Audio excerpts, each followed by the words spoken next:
السلام علیکم ورحمۃ اللہ وبرکاتہ۔ سامعین آؤ مختصر قرآن سمجھیں۔ 29واں پارہ لے کر ہم آپ کی خدمت میں حاضر ہیں۔ اس میں سورہ ملک ہے۔ اس سورہ ملک میں توحید کا بیان ہے، جہنم میں داخل ہونے والوں اور داروغہ جہنم کے درمیان کی بات چیت کا بیان ہے۔ جہنم کا داروغہ تعجب کرتے ہوئے پوچھے گا، کیا تمہارے پاس کوئی بلانے والا نہیں آیا تھا؟ تم لوگ کیسے جہنم میں آ گئے؟ وہاں لوگ اقرار کریں گے کہ آئے تھے بلانے والے، بتانے والے آئے تھے، لیکن ہم نے جھٹلا دیا۔ کاش ان کی بات ہم مانتے ہوتے یا کم از کم سنتے ہوتے تو آج ہم جہنم میں نہ ہوتے۔ اس کے بعد سورہ قلم ہے، باغ والوں کا واقعہ بیان کیا گیا ہے، جس میں ایک آدمی اپنے باغ کی فصل کو 3 حصوں میں تقسیم کرتا تھا۔ ایک حصہ غریبوں کے لیے رکھتا تھا، ایک حصہ کھانے کے لیے اور ایک حصہ دوبارہ کھیت میں بونے کے لیے رکھا کرتا تھا، جس کی وجہ سے اللہ بہت برکت کر رکھا تھا۔ لیکن باپ کے انتقال ہونے کے بعد بچوں کی نیت خراب ہو جاتی ہے۔ وہ سوچتے ہیں کہ ہم اتنی محنت کر کے فصل اگاتے ہیں، اس میں غریبوں کا حصہ کیوں کر ہو سکتا ہے؟ ہم نہیں دیں گے۔ چنانچہ وہ راتوں رات فصل کاٹ کر گھر کو لانا چاہتے ہیں تاکہ کسی غریب کو دینے کی نوبت ہی نہ آئے۔ صبح سویرے گھر سے نکلتے ہیں، اللہ نے ان کے کھیت کو جلا کر راکھ کر دیا تاکہ ان کو سبق سکھایا جائے۔ پھر ان نوجوانوں کو اپنی غلطی کا احساس ہو جاتا ہے۔ اس کے بعد نبی کریم صلی اللہ علیہ وسلم کے بلند اخلاق کا تذکرہ ہے۔ پھر سورہ حاقہ ہے، اس میں مختلف قوموں کے عذاب میں گرفتار کیے جانے کا بیان ہے۔ قیامت کے دن کیسے واقع ہوگی وہ، اور اچھے لوگوں کے جنت میں داخل ہونے، بروں کے جہنم میں جانے کا بیان ہے، اور ان کے اسباب کا بھی تذکرہ کیا گیا ہے۔ سورہ معارج قیامت کے واقع ہونے کا انداز، چھاؤ کا بیان کیا گیا ہے۔ انسانوں کے بعض صفات کا تذکرہ کیا گیا، جنتیوں کے صفات کا تذکرہ کیا گیا۔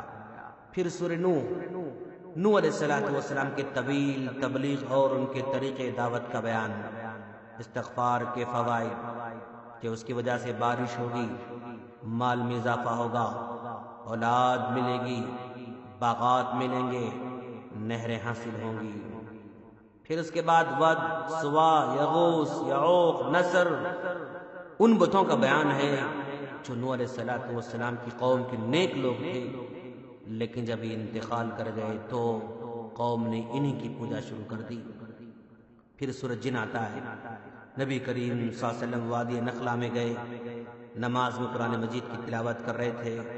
جنوں کی ایک جماعت کا گزر ہوا تو انہوں نے قرآن مجید سنا اور ایمان لے کر آئے۔ مسجدیں صرف اور صرف اللہ کی عبادت کے لیے ہیں، ان میں کسی اور کو نہیں پکارا جا سکتا، اس کا بیان ہے۔ پھر سورہ مزمل آتا ہے، نبی کریم صلی اللہ علیہ وسلم کی عبادت کا حال بیان کیا گیا کہ آپ پوری رات عبادت کرتے تھے، چنانچہ آپ پر پابندی لگائی گئی کہ پوری رات عبادت نہ کریں۔ قرآن مجید میں جو آسان ہو اسے پڑھنے کا حکم دیا گیا، نماز قائم کرنے، زکوٰۃ ادا کرنے اور قرض حسنہ دینے کا حکم دیا گیا۔ سورہ مدثر میں نبی کریم صلی اللہ علیہ وسلم کو حکم دیا گیا کہ آپ تبلیغ کے لیے اٹھ کھڑے ہوں اور اپنے رب کی کبریائی بڑائی بیان کرتے رہیں۔ نبی کریم صلی اللہ علیہ وسلم کی پیروی سے انکار کرنے والے جہنم کا ایندھن بنیں گے، اور پھر جہنم کی بعض صفات کا بیان کیا گیا ہے۔ جنتیوں اور جہنمیوں کا مکالمہ، ان کی بات چیت اور جہنم میں داخل ہونے کے اسباب کا بیان۔ کہ ہم نمازی نہیں تھے، مسکینوں کو کھانا نہیں کھلاتے تھے، ہم گپ شپ ہانکا کرتے تھے، قیامت کو جھٹلاتے تھے، کہ وہ عذر بیان کریں گے۔ پھر سورہ قیامہ ہے، جب قیامت قائم ہوگی انسان حیران ہوگا اور کہے گا این المفر، کہاں بھاگ کر جاؤں؟ لیکن وہاں نہ کوئی بھاگ سکتا ہے اور نہ تو رب کی پکڑ سے بچ سکتا ہے۔ نبی کریم صلی اللہ علیہ وسلم جب آپ پر وحی نازل ہوتی تو آپ جلدی پڑھتے کہیں بھول نہ جاؤں۔ اللہ نے فرمایا نبی آپ جلدی نہ کریں بلکہ غور سے سنیں، پڑھانا ہماری ذمہ داری ہے، یاد رکھنا ہماری ذمہ داری ہے۔ قیامت کے دن بہت سے چہرے تر و تازہ ہوں گے اور اپنے رب کو دیکھ رہے ہوں گے، بہت سے چہرے پژمردہ بھی ہوں گے۔ اس کے بعد سورہ دہر ہے۔ انسانوں پر ایک ایسا دن اور دور بھی آیا کہ جب وہ کچھ بھی نہیں تھا، پھر اللہ نے عدم سے وجود اس کو بخشا۔ جنتیوں اور جہنمیوں کا بیان ہے۔ نبی کریم صلی اللہ علیہ وسلم کو آنے والی اذیتوں پر صبر کی تلقین کی گئی ہے۔ صبح شام رب کے ذکر و فکر میں مشغول رہنے کا حکم دیا گیا ہے۔ سورہ مرسلات قیامت کا بیان اور اس کے واقع ہونے کے وقت آسمان، پہاڑ، ستاروں کی کیا حالت ہوگی، اس کا بہت ہی اچھے انداز سے نقشہ کھینچا گیا ہے۔ قیامت کی وقوع، مجرموں کو دبوچ لیے جانے، انسان کی پیدائش، زمین کا بنایا جانا، اسے مضبوط پہاڑوں کا رکھنا، اور پھر جہنم کے شعلوں کا بیان، کافر اور مشرکوں کا قیامت کے دن نہ بولنا، اور ان کے علاوہ اور بہت سی چیزوں کا تذکرہ کرتے ہوئے بار بار یہ کہا گیا کہ ان واضح چیزوں کے جھٹلانے والوں کے لیے تباہی ہے، اور یہ بات تقریباً 10 مرتبہ دہرائی گئی ہے۔